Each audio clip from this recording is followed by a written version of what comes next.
Hi, I'm Abigail. And I'm Cassidy. And I'm Annabelle. And we're coming to you live from Ithaca, New York. They really are, via FaceTime. Okay, guys, what does your grief actually look and feel like? You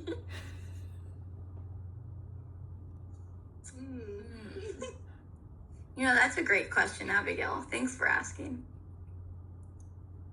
I would say that, for me at least, I experienced grief before I became a follower of Jesus and knew that there was a hope beyond this world.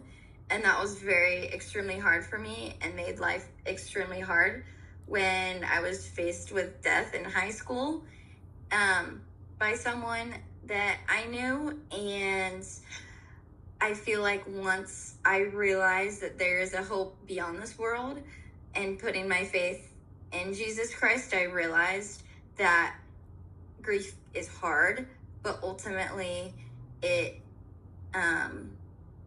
in heaven and they're celebrating and they're in a better place than I could ever imagine. And that's what's given me hope to be able to get through grief, because then I experienced grief again after I knew the Lord, and it still was exactly the same hardness and sadness that I felt, but I was able to move forward with it in a different way.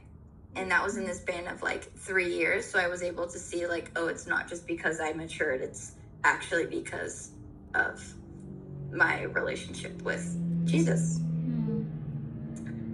I think for me, grief is an understanding of the brokenness of our world and having to reconcile that with the truth of the gospel and who Jesus says he is with the brokenness of what we see and experience on earth. I think it's a state of lamenting for what you're going through and what you've lost, but also it's like conflicting with joy of that they're in heaven, which is better than anything we could ever imagine. So I think there's a lot of conflict, inner conflict, but knowing the truth of the gospel and Jesus is the only way I know how to deal with grief. Yeah, thanks for sharing that, guys. What would you say is one of your coping mechanisms when it comes to grief?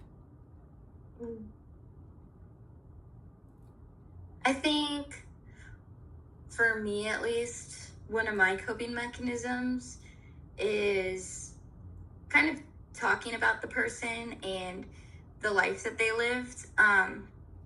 And I think it's different for all situations, but sometimes at first I want to just push it under the rug, but I think that can be a hard tactic and not super healthy, because if I see something that reminds me of them, then I get sad. So I think talking about them kind of really helps in bringing light to the fact and the reality that they have passed away, and not trying to distract myself, but facing myself with that reality and being able to work through it with the support of my friends and family. Yeah, I would say something similar, that I use friends and family and loved ones to remember and talk about them. And just I think conversing with other people in a positive way, even if it's about something sad, and reflecting on the person's life is a way to honor them and relieve grief. Did you guys learn this from people around you, or what is your grief role models?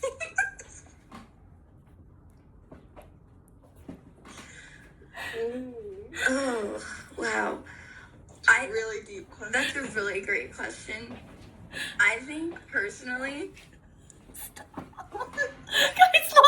I personally think Annabelle has a great example of this, because I learned so much from her a few weeks ago when she was can we restart? I'm sorry, what?